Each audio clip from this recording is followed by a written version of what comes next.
Então, o que é ser líder no nosso tempo é enxergar o ser humano integral.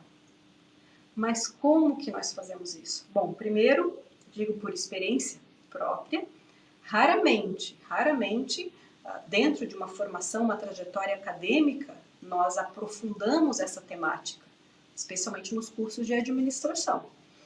Mas, de todo modo, todas nós que estamos aqui somos gestoras das nossas carreiras, ou em organizações públicas ou privadas, empreendedoras ou executivas, todas nós somos gestoras. Se você, por exemplo, da área da saúde, médico, dentista, fisioterapeuta, quantas aqui tiveram aula de gestão? E quantas aqui tiveram aula sobre essa visão integral de ser humano, que conecta todas as dimensões para além da razão? Alma, psique, emoções, enfim. Essa visão de ser humano integral raramente a gente encontra. E essa é a proposta da Sonata, essa visão integral para a gente fazer a gestão que esse mundo precisa, que um novo paradigma já está posto, tá, gente? Agora é só o tempo de construção. Portanto, líder do nosso tempo, a líder do nosso tempo, ela precisa cada vez mais ter esta visão de ser humano integral. E, só que para isso, né, gente, coerência. Para a gente enxergar o ser humano integral, nós precisamos, antes de tudo, entender quem nós somos.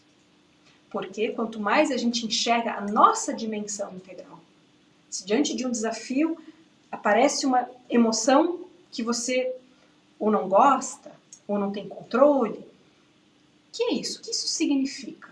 Por que isso acontece?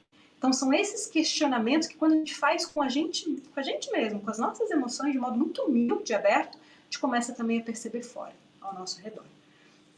Então, não sei se vocês lembram, na nossa aula passada, a gente falou que a empresa, se a gente puder aqui só mudar a câmera, a nossa aula, na masterclass que nós tivemos, a gente falou sobre a empresa, que ela é como se fosse a metáfora da árvore. Então, o que é uma empresa? No jeito feminino de fazer negócios, lembrando que o feminino, na nossa visão, ele não diz respeito apenas, a gente vai falar daqui a pouquinho, tá? Apenas a um gênero, ou seja, mulheres, mas diz respeito a uma força do ser humano que a gente precisa despertar. Então, o jeito feminino de fazer negócio enxerga a empresa com as suas raízes, que é o invisível, é o imaterial. A gente tem a cultura, o estilo de vida dos sócios, a gente tem o clima organizacional, a gente tem o propósito, ou seja, tudo aquilo que a gente não enxerga, a alma da empresa.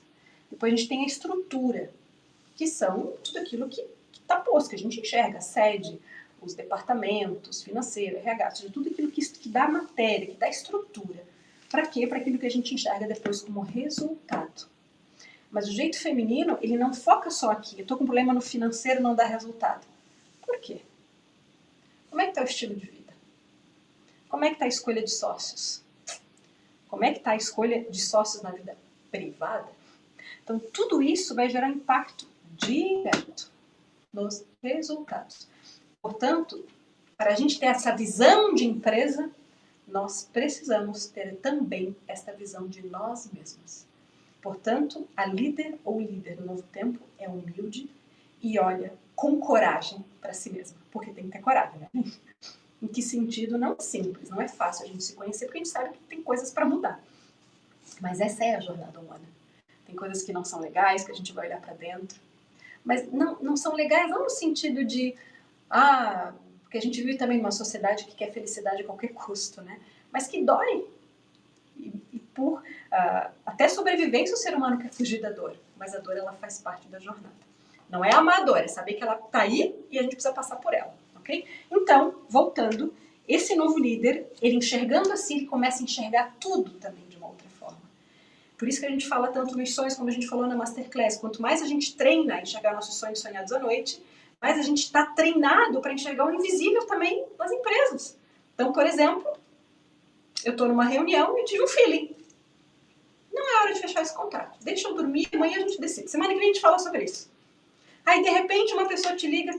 Fiquei sabendo que a empresa tal com quem tu iria fechar o contrato fez um calote no mercado, não sei o quê. Olha que interessante. Então, gente, Tudo é a coerência sobre como nós lidamos conosco mesmas para depois enxergar também o negócio nessa perspectiva global. Por quê?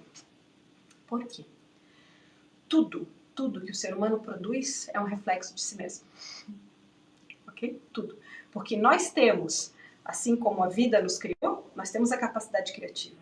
Então, tudo aquilo que a gente cria é uma projeção. O homem é medida de todas as coisas. O que isso significa como máxima filosófica? Que parte de nós a criação fora, e aquilo fora é uma projeção nossa. Portanto, os negócios também têm uma área inconsciente. Os negócios têm uma área que a gente não enxerga. Por exemplo, tá lá os valores. Mas não adianta estar na parede se ela não é executada de fato. Então, tem o que é dito, mas tem as coisas que são realmente feitas. E a gente precisa, quanto mais treina dentro de si, mais a gente começa a enxergar isso fora. Okay? Então, o jeito feminino, ele olha para isso. Portanto, o gestor desse tempo, nessa mudança de paradigma, começa a enxergar o ser humano integral a partir da integralidade de si mesmo. O gestor é a principal ferramenta de trabalho. Na verdade, o ser humano é a sua principal ferramenta de trabalho. Um educador, qual é a grande crise da educação? Além dos sistemas, etc. É que cada vez mais os educadores vocacionados para emerjam nessa profissão e sejam, claro, reconhecidos, tenham ambientes adequados para isso, mas isso vale para qualquer profissão, gente. Ok? Então, nós precisamos cada vez mais dessa visão integral de ser humano em todas as profissões, em todas, inclusive de nós gestores.